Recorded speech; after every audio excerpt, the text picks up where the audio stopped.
Hi, my name is Reed Kimball. Welcome to the demonstration video for the 1 million color flashlight. This little device utilizes two multicolor LEDs to display approximately 1 million different colors. And it offers a couple of different modes of operation with some blinking and color changing since we've got two different lights. We'll look at the device real quick, just kind of on the outside here. It's got a on-off switch, and at the top is an indicator gauge. It gives us a couple different readouts. Primarily shows the level of a particular color that we're changing, so from 100% to 0%, say red, green, or blue intensity. You can see at the end here is kind of our two flashlight beams, and then at the back is the interface panel, and this is comprised primarily of 4 push buttons here and an indicator LED. These little parts over here are basically just a power indicator button. Don't really have anything to do with the functionality of the device itself. So before we get into it too much, let me just power it on and we'll just kind of watch it operate a little bit first. So we turn on, and you saw the indicator LED went through a little cycle showing us that we're in color selection mode. You can see here we're kind of making a white light. Let's see if I can get you a good view of everything. I'll try to adjust the color here a little bit. We'll hold red, and we'll decrease the red value with this button.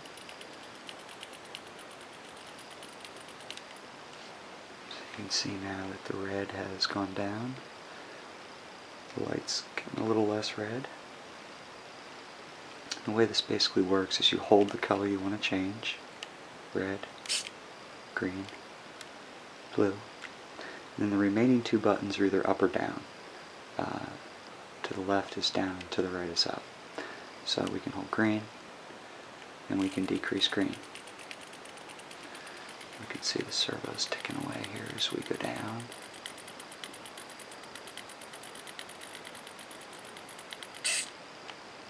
You see when it hits the bottom, it automatically goes back to the top full green. You can see there's the full green, and there's no green. So we're getting pretty purple. We can adjust the blue, which is full. Drop all the blue out, and we've got pretty much red. Of course, our red is turned down, so it's not as bright as it could be. Let's turn red back up.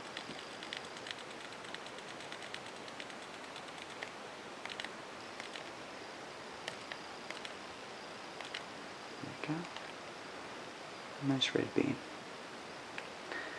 Okay. It's got a few other modes of operation. We can hit the mode button here. Yellow blink indicates we're in blinking mode. Hit the mode button again. The purple blink, we are now in options mode. And from here, we can do a couple things. First, we're just going to use the red button. And that red flash indicates that the left color selection has been locked. So this is going to stay red now. We can go back. There we go, mode 1, color selection. And let's change the color by putting in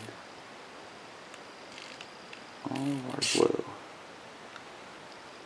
And we'll take the red and drop it back down to 0. Now, you can see here we've got one red and one blue. If we hit the mode button and we go back to blinking mode, it's going to flash the red and the blue lights. You can see them blinking. And we'll go back into the option mode. And again, the red button, now that unlocks. If we were to go back to the color change mode, both colors would change. Of course, they would change differently because they're different. so that you would see each one's going through a different range of the cycle.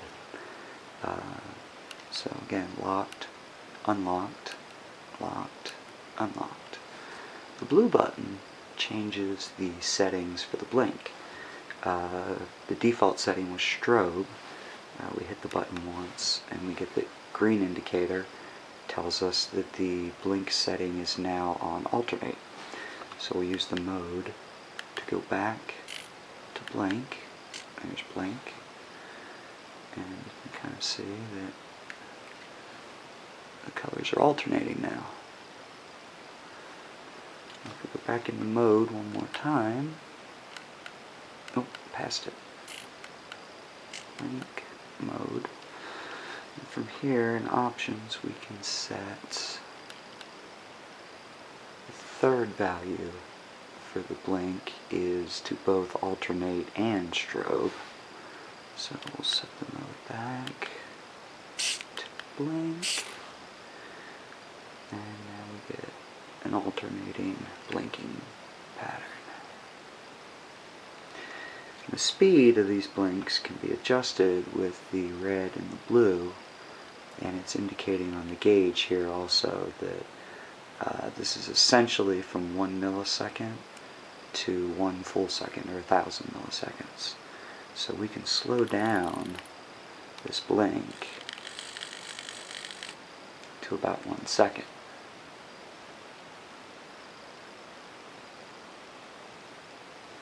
And if we keep going, whoops, you see it resets. So now we got about 3 seconds.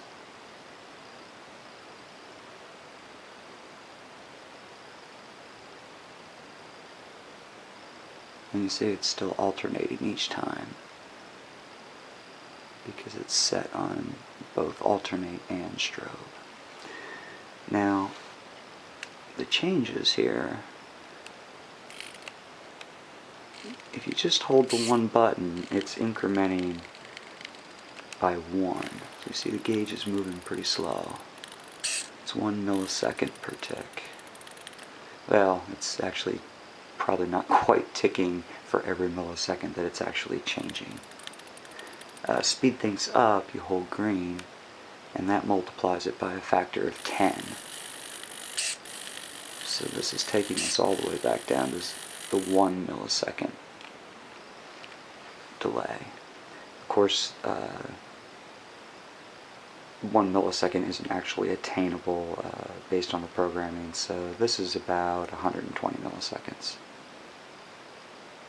If we turn off the strobe, let's go back into mode. So there's just strobe, there's just blink, or just alternate, I mean. And we'll reset.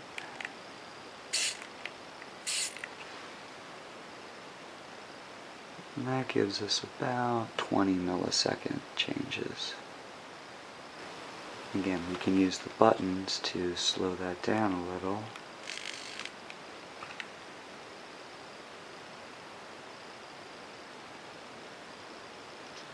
And if we change our mode,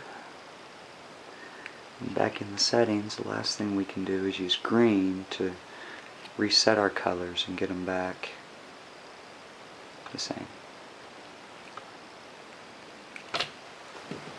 Okay, let's look a little more closely at the construction of the device. There's not too much to it. These are some plastic PC faceplates, 5 1/4 inch drive bays. Flashlight heads came off of some $1 Rayovac flashlights. They were just kind of ground down. Now, I don't know if you can kind of see in there. Those are the shift bright modules. You can kind of see the actual shift bright LED in there. So those are mounted to a flat washer. The washer's glued to the flashlight head. Some little mounting screws in there you can kind of see. They hold the shift bright modules in place. You can see right there behind the shift brights is a servo, and that's what's controlling our gauge. This is a 8-cell AA battery pack. It's just got some Duracell, good old copper tops in there. Back here, this is our power supply. This gives us our regulated 5 volts from the 12 volt battery pack. Kind of see that little guy in there maybe. And the heart of it all, under here, is the Pololu Maestro. And that little guy is kind of hard to see. Is the brains of the operation. So let me pop the cover on this and we can get a little better look at it. Okay, here it is dissected a little bit. And kind of, to forgive the mess of wires, this is obviously just a prototype. I guess it's not too bad as far as prototypes go. You can see the control panel here, and down in here is our Maestro. The little guy's kind of hidden.